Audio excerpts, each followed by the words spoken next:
I spent 2 years running my cousin Victor's pig farm. With nothing but skill, I scaled it from 20 sows to 200 fattening pigs. This year alone, we cleared a net profit, $2 million. And at year's end, Victor throws me $80,000 and calls it done. Feeding pigs, that kind of work, he says. Any dog on a leash could do it.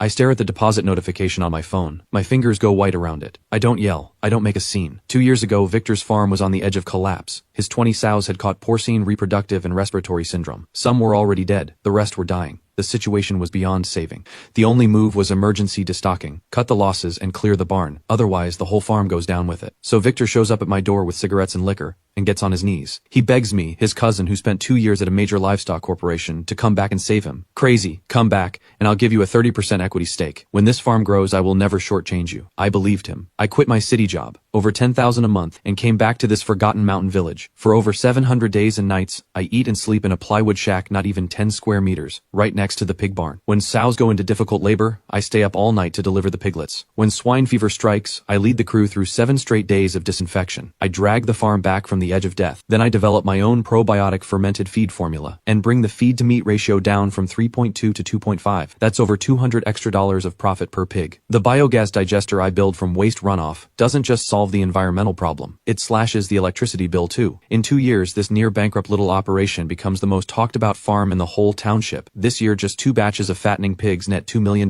clean. But when it's time to split the profits, my 30% equity stake magically becomes $80,000 in hardship pay. Victor, does the 30% you promised 2 years ago still count? Oh, that? I was just talking. You actually took that seriously? You're a broke nobody. If I hadn't taken you in, you couldn't even afford to eat. And you dare talk to me about equity? Take the money and get out. Don't bother coming back next year. Marcus is just too honest. 2 years of working day and night, and all he gets is $80,000? That's cold. But Victor is now the richest man in the village. Nobody wants to cross him. Well, Marcus had no money to start with. Victor put up the land and the capital. Marcus was just hired help. So take what you get. Not one person speaks up for me. Not even Mayor Roy. He just stands there with his hands behind his back, sighs and stays quiet. My parents stand behind me, shaking with anger, eyes red, ready to charge forward. I pull them back. I look at Victor's smug face. The plan is already taking shape in my mind. Fine, 80,000 it is. I'll take it. Victor blinks. He clearly didn't expect me to fold that easily. Then his grin stretches even wider. Smart boy. Take that money, go find yourself a job in the city. Stop hanging around the village. Raising pigs isn't for broke boys like you. I don't give him another glance. I just say it quietly. Victor, remember this. This $80,000 today. In 6 months you will regret this for the rest of your life. I take my parents and walk away. Victor and Diana's laughter rings out behind us. Loud and shameless. My dad lets out a heavy sigh as we walk. Crazy, you're just letting this go? Were those 2 years for nothing? I glance back once, at the farm blazing with lights. A cold smile crosses my face. Dad, nothing I suffered was wasted. Everything he owes me, I'll take it back with interest. He thinks this 80,000 sends me crawling back to some city job. He has no idea it's about to become his death warrant. Back home, I lock myself in my room. I open the notebook I filled with 2 years of farming data. Every page is packed. Survival rates for each batch, feed-to-meat ratios, disease control plans, fermented feed formulas, and the full integrated eco-farming plan I never got to use. At Victor's farm, all he ever cared about was short-term profit. He refused to invest in the farm ecosystem cycle, the very thing that will define this industry's future. I pull up the map. My eyes lock onto the abandoned flood basin at the western edge of the village. The plot is nearly 30 acres. It sits in a depression. Every time it rains, it floods into a pond. The water turns black and rotten, covered in algae blooms. Nothing grows there, not even crops. The villagers call it the mud pit. Nobody wants it, even for free. It's been sitting empty for nearly 5 years. To everyone else, this is a worthless swamp. But to me, this is the perfect foundation for an eco-farm. The basin can be reshaped into a biogas digester and oxidation pond, the perfect solution to the biggest environmental challenge in pig farming. The open land beside it is ideal for pig barns. Plant ryegrass and alfalfa around the perimeter. Use fermented pig waste as fertilizer. Feed the grown grass back to the pigs. A complete farm ecosystem cycle. And because the land sits far from the village, there are no neighbor disputes. The biosecurity conditions are 10 times better than anything in town. The next morning, first thing, I walk straight to the village office with the 80,000 in my pocket. Mayor Roy stares at me like I've lost my mind. Crazy, what are you doing here? About what happened with Victor yesterday. There's nothing I could do. He's the village's biggest taxpayer. My hands are tied. Mayor Roy, I'm not here about that. I want to lease the mud pit on the west side of the village. 5 years. What's the rent? What? You want to lease the mud pit? Crazy, did Victor knock something loose in your head? Nothing grows out there. What do you want it for? People won't take it even for free. I'm building a pig farm. An eco farm. The place floods every time it rains. You can't even lay a foundation there, let alone build a barn. And besides, you've got 80,000 total. Leasing the land, building the structure, buying the piglets, none of that is free. Take my advice. advice, son. Don't throw your hard-earned money away. Mayor Roy, I know what I'm doing. Just tell me the rent. Roy sees I'm not backing down. He sighs. That land's just sitting there rotting anyway. If you really want it, 1,000 a year, just a token. But let me be clear up front. If you lose money, the village takes no responsibility. Not 1 cent. Fine. 5 years. I sign the contract on the spot. I press my red thumbprint on it and hand over 5,000 for the full 5 years up front. 45,000 left. The news sprouts wings. By mid-morning, it has swept through the entire village. When I go out to survey the mud pit, a crowd is already gathered, pointing and muttering. He's lost it. Completely lost it. Takes his life savings to a swamp and thinks he's going to raise pigs. Victor was right. This guy's got nothing between his ears. No wonder all he's good for is feeding animals. Wild dogs won't even go out there. And he wants to raise pigs. I give him until year end before he's completely broke. Victor and Diana push through the crowd. Victor rolls down the window of his Audi, laughing so hard he can barely breathe. Crazy! If that 80,000 is burning a hole in your pocket, I'll take you out on the town. Why throw it into the swamp? If you really want to work with pigs, come work under me. 3,000 a month, meals and housing included. Diana laughs. Victor, stop teasing him. He wants to be a boss now. We'll just have to see if this swamp can grow him a golden pig. I ignore all of them. I pull on my chest-high waders and step into the cold, muddy water. I measure the depth and map the terrain. My notebook captures every data point. The sludge in the mud pit is black and foul. The cold creeps up through my waders. But inside me, something burns. Victor, you think taking the farm means taking everything. You're wrong. What's truly worth something was never those barns. It was always what's in my head. The knowledge, the 2 years of experience I ground out in the dirt.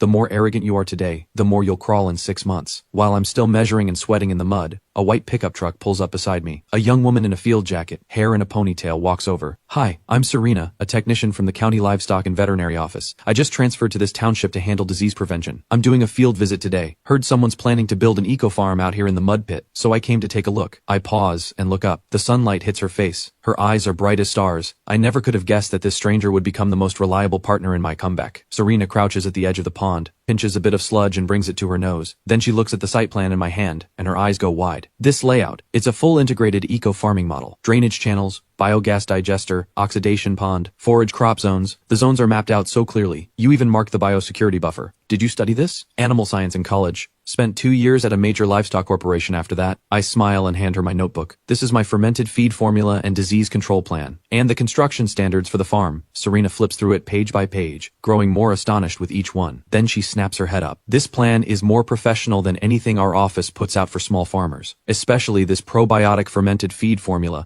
Bringing the feed-to-meat ratio down to 2.5? Small-scale farmers don't even dream of that. Her words warm something in me. For 2 years, Victor only ever cared whether the pigs were getting fat. He never once cared what my knowledge was worth. This is the first time anyone has seen the depth of what I built. I originally wanted to run this model at the old farm, but the owner only cared about quick returns and refused to invest. I give a bitter smile and briefly explain what happened with Victor. Serena's brow tightens as she listens. That's outrageous. That's flat-out theft of your work. But honestly, good. Going out on your own is the only way to run this model to its full potential. She crouches down and starts marking up my site plan with a pen, talking as she writes. You don't need to level this whole basin. Work with the natural slope. Dig 3 main drainage channels and route them into the south pond. Line the channel beds with gravel to prevent silt buildup. Build a water reservoir at the highest point for irrigating the forage crops in dry season and draining floodwater in the wet season. The pig barns should go on the highest ground to the north, facing south. Best light and airflow. I've done the math. Once this land is properly developed, you can fit at least 2 standard-sized pig barns, 80 foundation sows, 1,500 fattening pigs out per year, easily. I look at the revised plan. Everything clicks into place. I had only thought about filling the basin flat. It never occurred to me to work with a slope for drainage. That alone saves a huge amount on earthwork costs. Serena, thank you. I never would have thought of this. Don't call me that, just call me Serena. She smiles. 2 small dimples appear. I came back after graduating from the Provincial Agricultural Academy. I wanted to bring real science to the local farmers. You're the first small-scale farmer I've ever met who truly understands eco-farming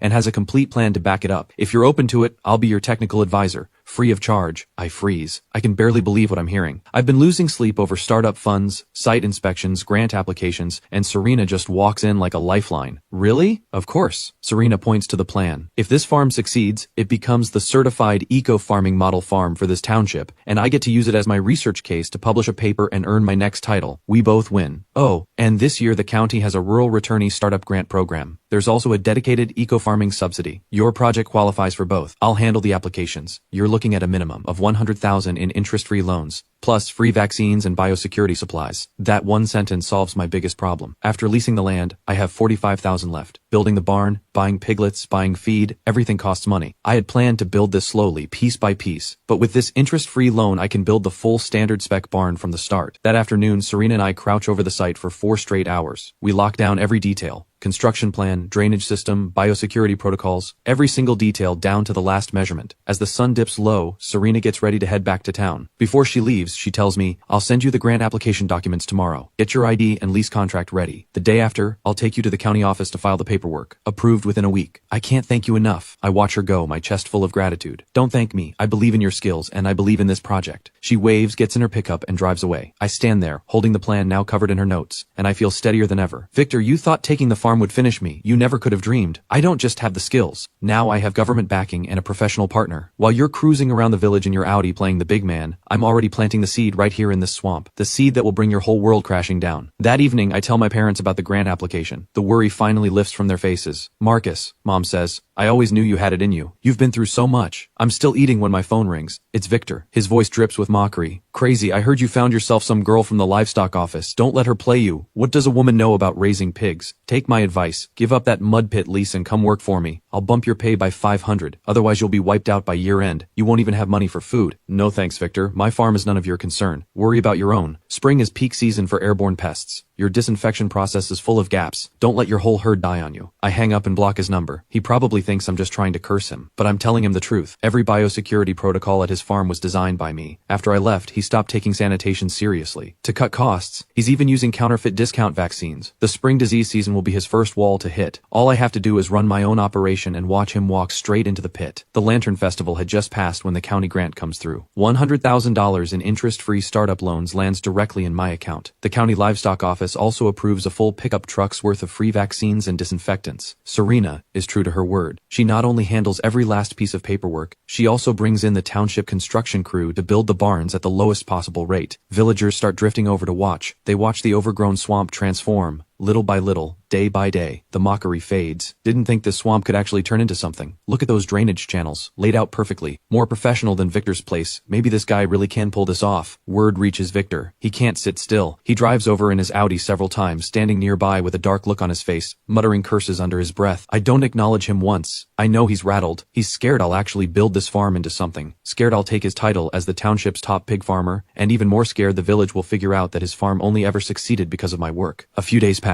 Then trouble hits. That night the crew had just finished laying the barn foundation and laid the ground membrane, ready to pour concrete the next morning. But, when I arrive at the site, I go cold with rage. The membrane has been slashed to shreds with scissors. The drainage channels are packed solid with dirt and rocks. The reservoir has been completely drained. This was deliberate. Everything was fine when we left yesterday. The lock has been pried open. Serena rushes over too, staring at the wreckage, her brow knotted tight. "This is outrageous. Someone doesn't want this farm built. Besides Victor, nobody else would do this." I already know exactly who it was. Just yesterday afternoon, Victor came by and walked the site, making snide comments, saying my barn design was a mess, that it would collapse sooner or later. "Should we file a police report?" Serena asks. I shake my head. There are no cameras on site, no evidence. Filing a report just gets us a case number, nobody gets caught, and we lose days off our schedule. Victor calculated exactly on that. That's why he has the nerve. No report. I crouch down and look at the slashed membrane. A cold smile crosses my face. He wants to set me back. I refuse to let him. He thinks slashing plastic and stuffing a ditch is enough to stop me. He has no idea. I huddle with the crew foreman right there and restructure the whole build sequence. Start the main barn framework first while another team relays the ground membrane. Clear the drainage channels at the same time. 2 crews run in parallel. Workers rest in shifts. The machines never stop. Everyone pushes through. From sunrise to deep into the night. In one day and one night, every bit of damage is undone. And we're actually ahead of where we started. By the time the sun rises, the last sheet of membrane is down. I look out at the site, restored and sharp. Not a flicker of anger inside me. Victor, this is just the opening move. The harder you push, the cleaner and better this farm is going to look. I have Serena help me install high-definition night vision cameras at all 4 corners of the site. Not even the base of the perimeter wall is left uncovered. 24-hour footage, backed up to the cloud. Even if someone smashes the local recorder, the footage can't be be erased. I know Victor isn't done. Sure enough, within 3 days, rumors start spreading through the village. Did you hear? Marcus's farm is built on an old mass grave. The energy is cursed. The pigs will carry disease. Eat the meat and you'll get sick. And another thing, his piglets are already infected. Hauled in from out of town. Word is it's African swine fever. If it spreads, every pig in the village is done for. I heard his farm doesn't even meet biosecurity standards. When the outbreak hits, the whole village suffers. The rumors spiral out of control. A handful of villagers storm the village office demanding Mayor Roy shut down my construction. They say they're scared of contaminating their own pigs. Roy has no choice. He calls me in to answer for myself. When I walk into the office, Victor is already there, sitting back and stirring the pot. Mayor Roy, I'm not trying to make trouble, but African swine fever is no joke. If it gets in here, every pig farmer in this village is ruined. Marcus is chasing his own profit with no regard for anyone else. How is that acceptable? A few villagers chime in. Shut it down, he shouldn't be farming here. I look at Victor's smug face. I let out a cold laugh and slam a stack of documents onto the table. Victor, you say my farm has problems, biosecurity violations. Then look at this. Official stamp from the County Livestock Bureau, Farm Construction Biosecurity Inspection Report, passed. Animal Disease Prevention Certificate. Every single item meets national standards. In fact, it exceeds most farms in this township. My farm has a full biosecurity buffer zone, disinfection pools, and a biosafe disposal facility. Every process inspected and approved by the county. Clean paperwork, fully legal. I pull out another stack and throw it down in front of Victor. Now let's talk about your farm, Victor. Last year it was fined for failing environmental standards. The biogas digester still isn't fixed. Wastewater runs straight into the river, and your biosecurity process is a disaster. Can you produce your disinfection logs, your vaccination records? Last month you used counterfeit vaccines from out of town, and 3 fattening pigs died. You think the village doesn't know? And you've been spreading rumors that my pigs carry African swine fever. Under the Animal Disease Prevention Law, spreading false disease rumors carries legal liability. I have a recording of you doing exactly that, captured by a villager, and I have security footage of you sneaking into my site in the middle of the night to destroy it. Want to see it? Do you want to see it? The moment those words land, Victor's face drains of color. He jerks to his feet, eyes filled with panic. He never expected this. Not only do I have every legal document in order, I've recorded his lies and caught his sabotage on camera. The crowd goes silent. The way they look at Victor shifts. Mayor Roy stares at the red-stamped documents, then at Victor's pale, trembling face.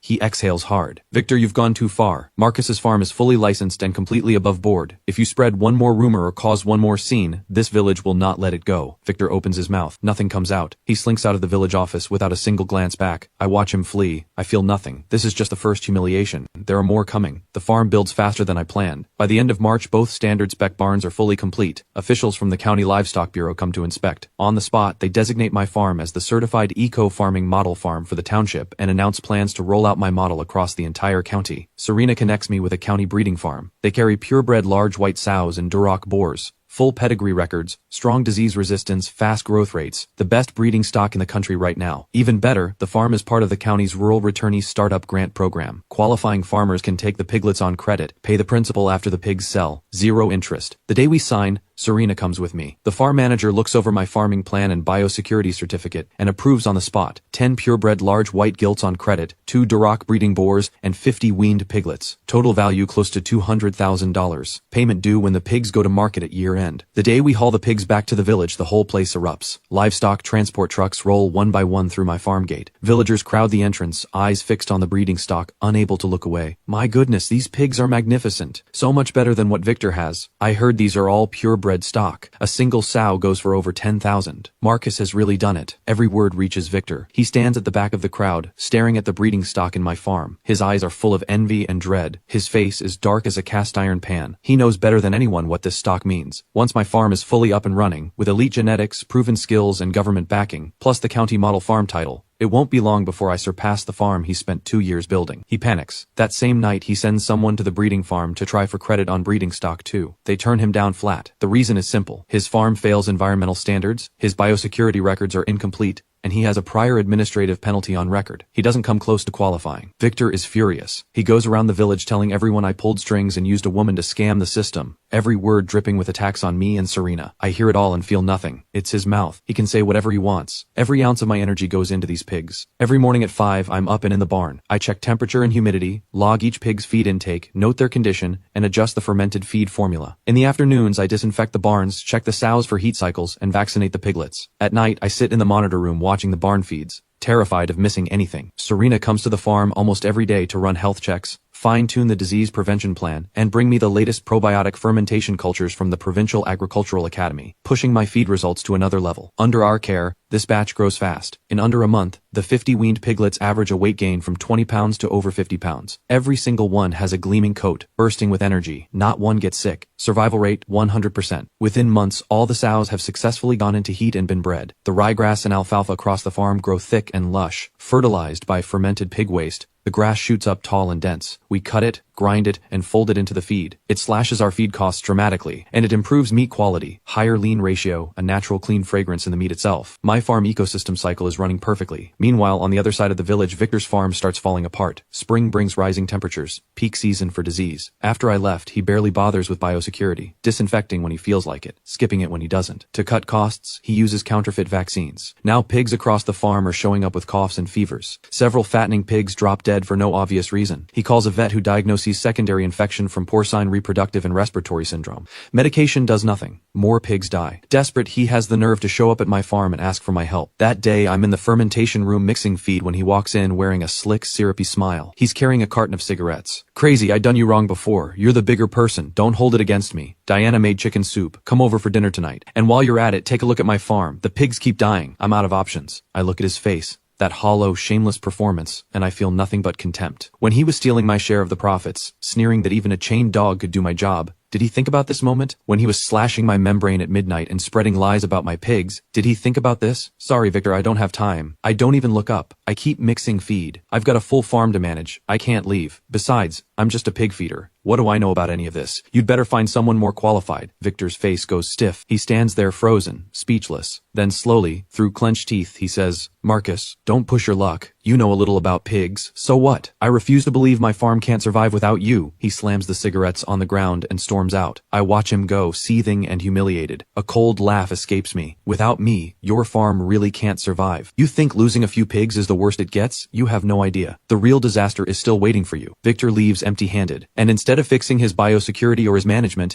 he puts every drop of blame on me. In his mind, if I hadn't come back and built my own farm, he wouldn't have lost face. Wouldn't be the village joke. His farm wouldn't be falling apart. He turns all his failure into my fault, and what he does next crosses every line, straight into criminal territory. By mid-April, my first batch of fattening pigs are over 100 pounds each. 4 more months and they go to market. My probiotic fermented feed keeps delivering better and better results. Daily weight gain hits 1.8 pounds per pig, nearly half a pound faster than standard feed, and the pigs almost never get sick. We barely use any medication. The owner of a slaughterhouse comes out personally to inspect the operation. He signs a purchase contract on the spot. When the pigs are ready, he'll buy the entire batch at 50 cents above market price. Cash on delivery. Not a cent withheld. The day we sign, Serena and I celebrate at the farm. We cook a few dishes. My parents come over too. The whole family laughs until their faces hurt. Dad raises his glass, eyes glistening. Marcus, your old man never amounted to much. You've been through so much because of that. Seeing you come through it. Dad is so proud. Dad, things are only going to get better from here. We clink glasses. My chest is full. These 4 months, how much I've pushed through, how many nights I never slept. Only I know the full weight of it, but nothing could have prepared me for what Victor does next. He goes after my pigs directly. That night, after dinner with my parents and Serena, it's nearly 10. I walk my parents home, then head back to the farm. Same as every night. I walk the full perimeter, check the doors, windows, and the feed room. Everything looks fine. I head to the plywood shack to rest. Just past 2 in the morning, my phone screams with a security alert. Someone has broken into the feed room. I'm off the bed in an instant. I pull up the live feed. 2 figures in masks and hats have pried open the feed room lock and are creeping inside. One of them walks with a limp. That's Victor. The other one is his brother-in-law, Brandon. Victor reaches into his jacket and pulls out a white plastic bottle. He twists off the cap and pours every last bit of white powder into the pile of fermented feed stacked in the corner. Then he stirs it in with a shovel. When it's done, both of them slip away like shadows. I stare at the screen. My whole body shakes with rage. I know exactly what that powder is. Sodium sulfate. In small doses, it's used as a laxative for pigs, but in excess, it causes severe diarrhea, dehydration, organ failure, and death. He poured in an entire bottle. If I hadn't seen this tonight, if I fed this to the pigs tomorrow, every single one of them would be dead. This isn't just sabotage, this is an attempt to destroy my life. I grab my phone and call the police. At the same time, I back up the full security footage. Cloud storage and 2 USB drives. Triple backup. In under 20 minutes, officers from the township station arrive. I take them straight to the feed room and point out the contaminated feed, the pried open lock, and play them the full security footage. When the officers finish watching, their expressions turn hard. This is no longer a civil dispute. This is deliberate sabotage of a business operation. They immediately collect powder samples from the feed and send them for lab analysis. They secure secure the security footage as evidence, and take full statements. By the time all of that is done, the sun is coming up. Serena rushes over too. She stares at the contaminated feed, her face white with fury. He's completely unhinged. To do something like this. He's going to prison. I look at the poisoned feed, my eyes cold and still. I always knew Victor wouldn't stop. That's why I installed full coverage cameras. But I never imagined he'd be bold enough, or stupid enough, to cross a criminal line like this. Since he's chosen this path, I'll see it through for him. At 10 in the morning, Victor is still at home waiting for news of my farm's collapse. Instead, officers show up at his door and take him and Brandon in together. The news rips through the village in minutes. Everyone is in shock. Nobody thought Victor would actually poison someone's feed. Unbelievable. Victor poisoning the pigs. He was trying to wipe Marcus out completely. Always knew he was rotten. Stole 2 years of Marcus's wages, and now this, absolutely unhinged. Well, now it's a criminal offense. He's going to prison. Serves him right. Victor's wife Diana is frantic, running to my house in tears, dropping to her knees, begging me to write a letter of forgiveness. Marcus, I'm on my knees. Victor lost his mind for a moment. You're a good man, please let this go just once. If he goes to prison, our family is finished. Diana wails on the floor, tears pouring out of her. My mom watches and softens. Marcus, maybe let it go. You're all from the same village. You have to face each other every day. I help Diana off the floor. My voice doesn't move an inch. Diana, when Victor was pouring poison into my feed, did he think about facing me every day? When he was trying to kill every pig I own and ruin my life, did he think about showing mercy? The law isn't something you can cross and walk back from. He broke it. He faces the consequences. I'm not writing any letter. Whatever the court decides, it decides. Diana sees she's getting nowhere. Her expression flips. She climbs to her feet and shrieks, Marcus, don't push your luck. All he did was add something to your feed. Your pigs didn't even die. You're really going to send him to prison over this? This isn't over. She screams and storms out. I watch her go. Not a ripple in me. Not over. The one whose time is up is him. In the end, because the feed was never given to the pigs, there was no actual financial loss. And since it was Victor's first offense, the station issues administrative detention of 15 days and a $5,000 fine. The day Victor walks out of the detention center, he is a broken man. He can't look anyone in the eye. Everywhere he goes, people stare and whisper. He looks at my farm, and his eyes are so full of hatred they could overflow, but he stays in line. He doesn't dare come near my farm again. The problem is, his own farm has rotted to the core. During those 15 days of detention, no one manages it. Disinfection stops completely. Dead pigs are tossed into the ditch behind the barn, with no biosafe disposal whatsoever. By the end of May, temperatures climb above 90 degrees. Conditions in the farm deteriorate fast. Disease breaks fully open. First,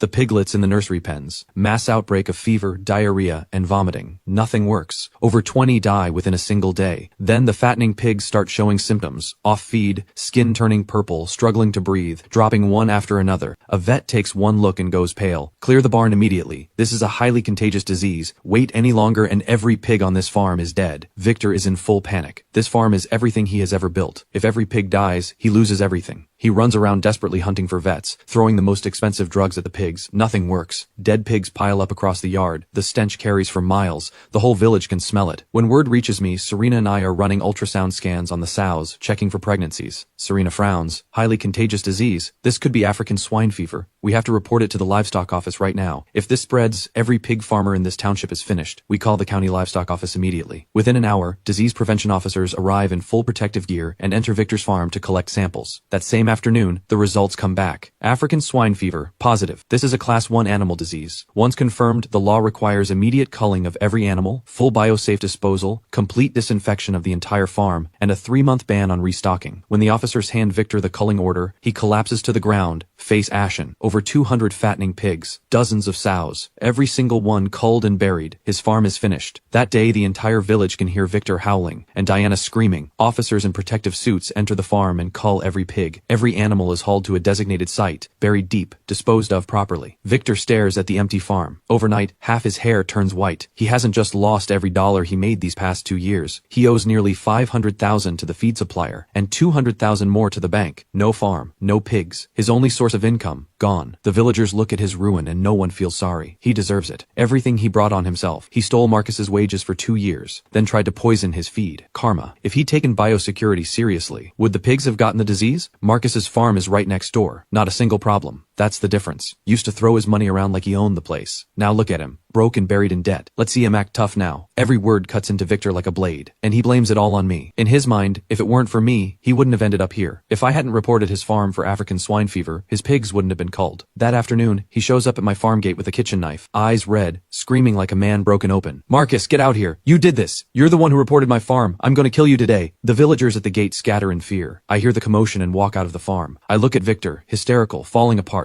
and I feel no fear, just a cold, steady gaze. Victor, your farm got African swine fever because you neglected biosecurity. Your disinfection was inadequate. You didn't handle dead pigs properly. What does any of that have to do with me? African swine fever is a Class 1 disease. Any person or organization that discovers it is legally obligated to report it. If I had stayed silent and it spread through the whole village, every farmer losing their pigs, could you carry that responsibility? You showed up at my pig farm today with a cleaver, threatening my life. That is already a crime. If you keep this up, I will call the police and have you locked up again. My words hit Victor like a bucket of ice water. He looks at me, then at the contempt on every villager's face. The cleaver drops from his hand with a loud clang. Then he collapses to the ground and bursts into ugly, heaving sobs, like a stray dog with nowhere to go. It's over. My pig farm is gone. My money is gone. I'm buried in debt. My whole life is ruined. Watching him fall apart, I feel nothing. Not one drop of sympathy. There is a reason behind every pitiful man's downfall, and Victor's downfall is entirely of his own making. When he stole 2 years of my wages, did he ever think it would come to this? When he snuck around at night sabotaging my farm, spreading lies, poisoning my feed, did he ever think it would come to this? When he cut corners on biosafety to save a few bucks, and gambled with an entire pig farm's survival, did he ever think it would come to this? He chose this road. He can choke down the bitter fruit alone. I don't give him another glance. I turn and walk back to my farm. His era is over, mine is just beginning. After Victor's pig farm collapses, my eco farm becomes the only certified eco-farming model farm in the entire township. By the end of June, my first batch of fattening pigs has reached 200 pounds and is almost ready for market. Every single one of them has been raised on my own probiotic fermented feed,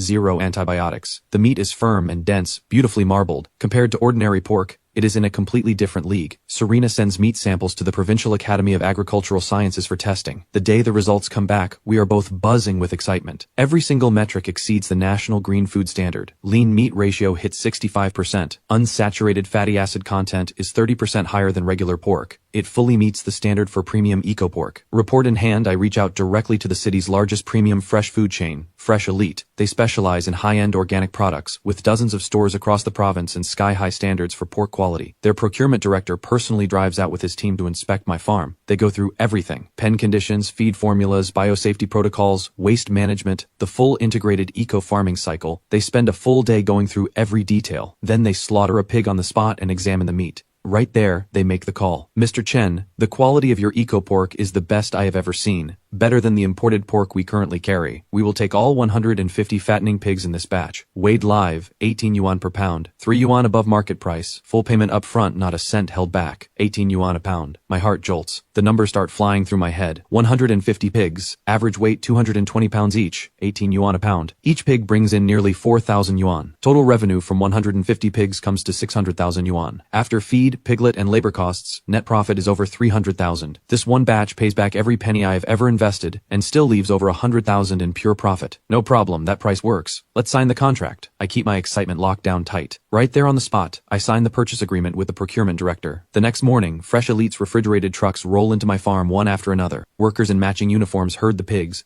every one of them fat and powerful, into the transport trucks. 600,000 yuan lands in my account right then and there. I stare at that long string of digits on my phone's banking app. Mom and Dad stand beside me, hands trembling with emotion. Mom's eyes are red. She keeps wiping tears. 2 years of suffering. 4 months of grinding through the hardest days. Every bit of it was worth it. The refrigerated trucks roll out of the farm one by one. As they pass through the village, the whole place erupts. Villagers crowd the roadside, staring wide-eyed at the stream of trucks bearing the Fresh Elite logo. Oh my goodness. 18 yuan a pound. 3 above market price. This batch alone is 600,000 yuan. Marcus has really struck it rich. His pigs go straight to the premium city supermarkets. That is food for the wealthy. Victor used to beg the slaughterhouse to take his pigs at rock-bottom prices. Compared to this, it is a world apart. Who could have imagined that worthless swamp lot nobody wanted has become a gold mine? Marcus really has something special. Victor is standing in the crowd too, watching the refrigerated trucks roll past him one by one, watching me laugh and shake hands with the procurement director. The life drains out of him. His face turns to ash. He once laughed at me for throwing money into a swamp. He mocked me as a broke nobody who only knew how to feed pigs. But in just 6 months I have reached heights he could never touch in his entire lifetime, and I have left him in the dust. The Audi he was so proud of looks pathetic next to this convoy of refrigerated trucks. Right at that moment, the procurement director smiles and says, Mr. Chen, beyond this batch, we want to offer you a long-term exclusive supply agreement. For the next 2 years, every pig your farm produces goes to Fresh Elite. Our floor price stays 3 yuan above market.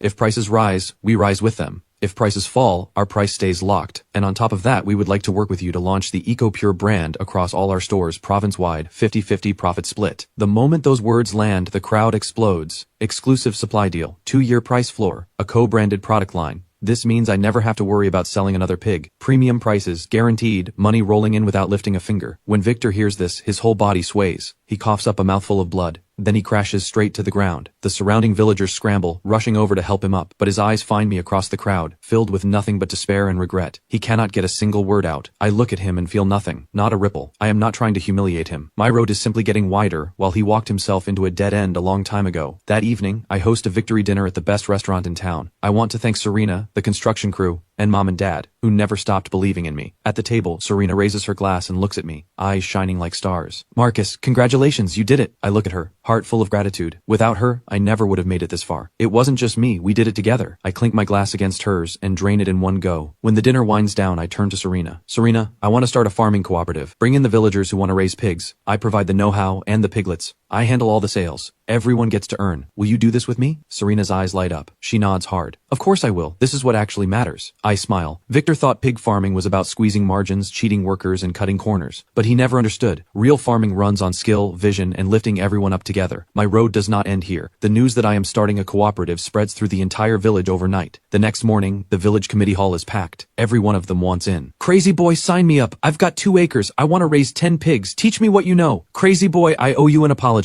I went along with the others and mocked you. Don't hold it against me. I want to do this right. Guide me. We believe in you. You can lead us to something better. Whatever you say, we'll follow. Looking at all those eager faces, something stirs deep in my chest. I lay out the cooperative rules. Free technical guidance from me, standardized supply of piglets and probiotic fermented feed, unified biosafety protocols, and at market time, every pig bought back at above market prices. All they need to do is raise the pigs to my standard. No need to worry about finding buyers. No need to worry about know-how. Before I even finish talking, over 30 households sign the cooperative membership agreement on the spot. Mayor Roy watches it all unfold and claps me on the shoulder. Crazy boy, you've done something truly great for this village. I'm sorry I wasn't there for you before. From now on, anything the cooperative needs, the village has your back. Just as the cooperative is taking off, I never expect that a cornered Victor would sink to something even more unhinged. He owes nearly 700,000 yuan to feed suppliers and the bank. Debt collectors never stop calling. His house has foreclosure notices plastered on the door. Diana is threatening divorce and has gone back to her parents' home. With nowhere left to turn, he sets his eyes on the dead pigs. One day, a cooperative member calls me in a panic. Marcus, get over here. Victor dug up the dead pigs he buried. In the middle of the night, he loaded them onto a truck. We don't know where he's taking them. My stomach drops. I know exactly what he is planning. The law is clear. Pigs that die from disease must go through biosafe disposal and deep burial. Slaughtering, selling, or transporting them is strictly forbidden. Victor dug those pigs up to sell them to an illegal slaughterhouse for cash to pay his debts. This is not just a serious crime. It is gambling with people's lives. If pigs carrying African swine fever get into the food supply, the consequences would be catastrophic. I tell the cooperative member to keep watching, pull out my phone, and call the police. I also call the County Market Supervision Bureau and Livestock Office and lay out the whole situation. Then I hang up, jump in my car with Serena, and follow the location the member sends me. Victor is driving a beat-up truck, hauling a load of dead pigs to an illegal slaughterhouse in the neighboring county. We follow the whole way. At a checkpoint halfway there, police and enforcement officers from the Market Bureau and Livestock Office box him in from both sides. When the truck doors swing open, a wave of sharp, rotten stench hits everyone in the face. The cargo bed is piled with dead pig carcasses. Some have already started to rot. Victor is hauled out of the cab by the officers. His face is white as a sheet. His whole body shakes uncontrollably. Officers take statements on the spot, lock down all the evidence, and seize every dead pig for biosafe disposal. Victor is taken into custody right then and there. This time, there is no coming back. Production and sale of food not meeting safety standards, plus obstruction of animal epidemic prevention and quarantine. 2 charges combined. The full weight of the law is coming for him. When the news reaches the village, not one person feels sorry for him. Serves him right. Has he lost his mind? Selling dead pigs? That is a curse on his whole bloodline. People like him should rot in prison. Absolutely unhinged. I always knew he was no good. Now it's clear he is rotten to the core. 7 days after Victor is detained, his wife Diana files for divorce. She takes the kids back to her parents and clears out every last thing remaining in the house. The home he once ruled with such arrogance is gone for good. I barely have time to notice. My cooperative is running in full stride. All 30-plus member households have built proper pig pens. Serena and I go door to door every single day, adjusting feed formulas, handling biosafety checks. Every piglet is in and settled. County officials visit several times and designate my cooperative as the model rural revitalization cooperative for the entire county. They also plan to roll out my eco-farming model across the whole county. My eco-pork flies off the shelves at Fresh Elite. The eco-pure brand is fully established. Distributors from other regions start knocking on my door, all wanting to partner up. Everything keeps moving in a better and better direction. I have finally turned 2 years of pain and humiliation into something real and solid. I have not only reclaimed everything that was taken from me, but I have brought the whole village along on the path to prosperity. 3 months later, the court opens Victor's trial. I attend as the original complainant. In the courtroom, prosecutors present a complete chain of evidence. Physical exhibits, written statements, and lab reports on his production and sale of dead pig meat. Also on record, his deliberate sabotage of my farm operations and the spreading of false disease rumors. Every item, every act, ironclad proof. Victor stands in the defendant's dock. His hair has gone white. He looks hollowed out, not a trace of the arrogance he once had. He looks like a pile of mud. Finally, the court delivers its verdict. Defendant Victor Lin is found guilty of production and sale of food not meeting safety standards. Sentenced to 2 years of fixed-term imprisonment. Also found guilty of obstruction of animal epidemic prevention and quarantine. Sentenced to 1 year and 6 months. Combined sentencing for multiple offenses. Total sentence of 4 years of fixed-term imprisonment. Plus a criminal fine of 100,000 yuan. The moment the verdict is read,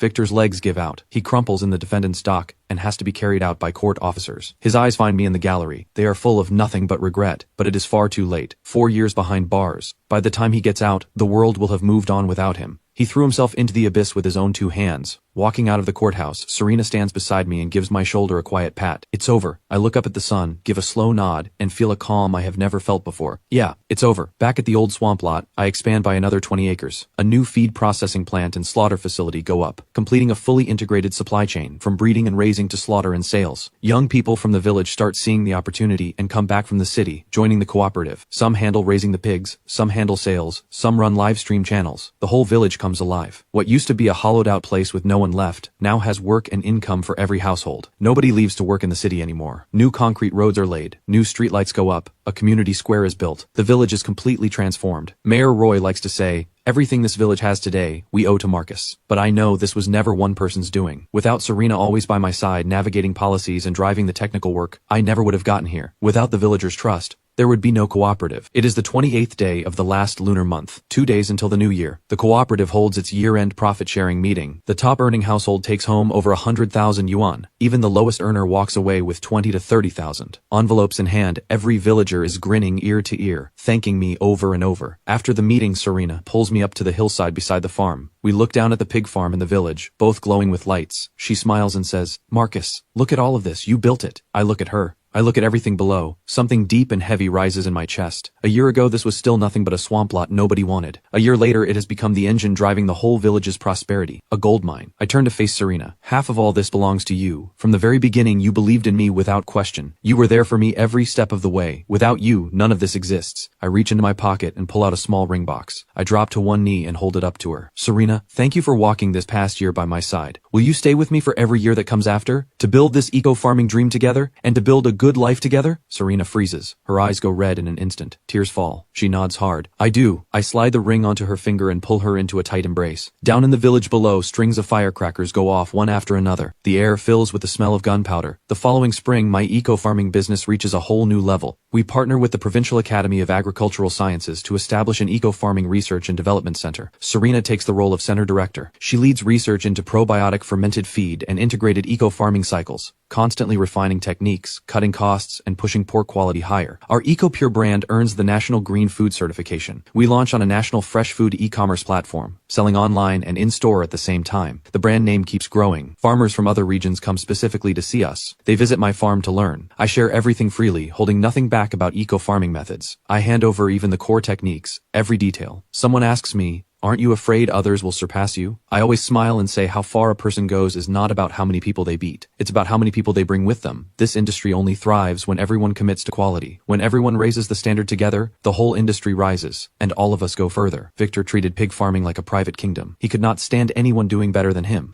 He sabotaged everyone around him, and finally drove himself into a corner. I turned pig farming into everyone's business. Bring the village along, and the road gets wider for all of us. That summer, Victor's father, my uncle, falls seriously ill. He is admitted to the hospital and needs a major surgery. My aunt has nowhere to turn. She comes to my farm in tears. Victor is in prison. He can't do anything. We've sold everything we had. We still can't cover the surgery costs. Please, I'm begging you. Mom and Dad look at my aunt with pity. No matter what happened, he's still family. Blood is thicker than water. Help if you can. I stay quiet for a long time. I cannot forget how, when Victor cut my wages and mocked me, my uncle and aunt stood right there backing him up, telling me I should be grateful just to have a job. When Victor poisoned my feed, they never said a word in my defense. But looking at my uncle fading away in that hospital bed, my heart gives in. I go to the hospital and pay the full cost of his surgery. I bring in the best surgeon available. After the operation, my uncle is out of danger. My aunt grabs my hand and breaks down completely, apologizing over and over, saying they were wrong, that they failed as parents. I say simply, let the past stay in the past. Keep the money. This is just what family does. I am not forgiving Victor. I just refuse to let old grudges stop me from doing what is right. After this, the whole village looks at me differently. They say Marcus is not only capable, he has real character. Nobody else would help someone who had hurt them like that. Before the Mid-Autumn Festival, I go to visit Victor in prison. Over a year inside has changed him completely. He has lost so much weight he is almost unrecognizable. The swagger is gone. All that remains is numbness and weathered exhaustion. When he sees me, he stares for a long moment, then drops his head. Marcus,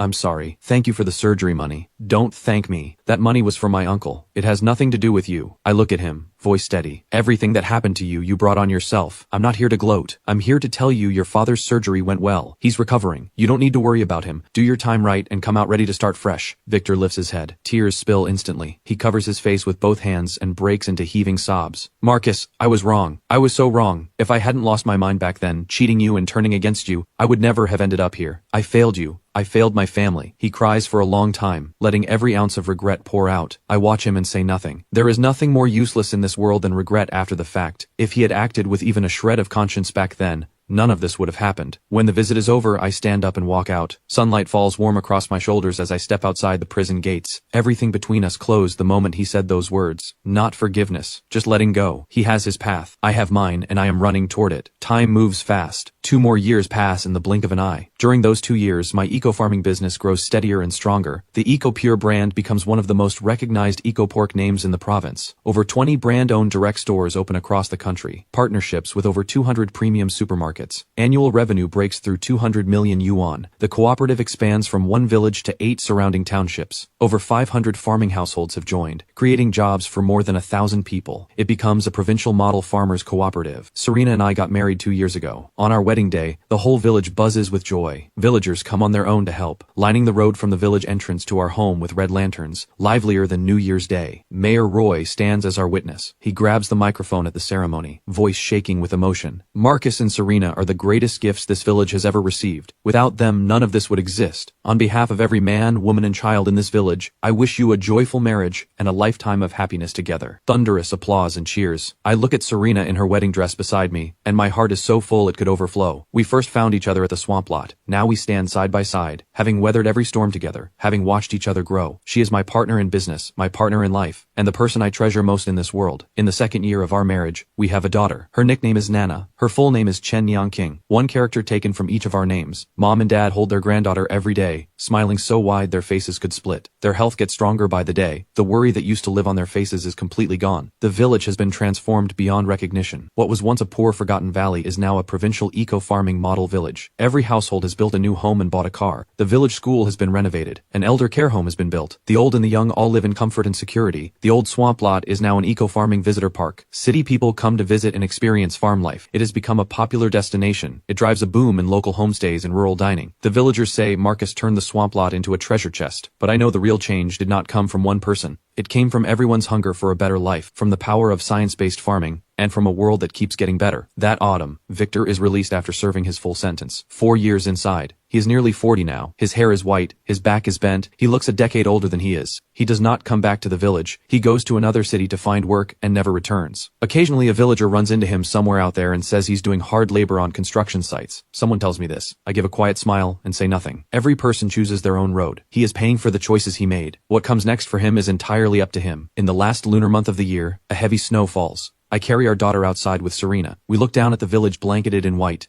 and the pig farm glowing with warm lights. Our daughter stretches out her tiny finger to touch the snow, babbling and squealing with delight. Serena leans her head against my shoulder and says softly, "Time flies." 5 years, just like that. I nod. Yeah, 5 years. 5 years ago, Victor sent me away with 80,000 yuan, leaving me with nothing. Everyone laughed at me. 5 years later, I have my own business, a wife who loves me, a daughter who lights up my world, a family full of warmth, and an entire village I helped lift out of poverty. I have become exactly who I wanted to be. I lean down and kiss Serena's forehead, smiling. Yeah, 5 years, and the best days are still ahead. The snow falls heavier now. Snowflakes drift across the fields and hillsides, settling over the thriving pig farm below, like a thick warm quilt laid across the land. A heavy snowfall heralds a bumper harvest. I know next year will bring abundance again. My life and this land we have built together are as clean and open as the falling snow. The road ahead is full of light,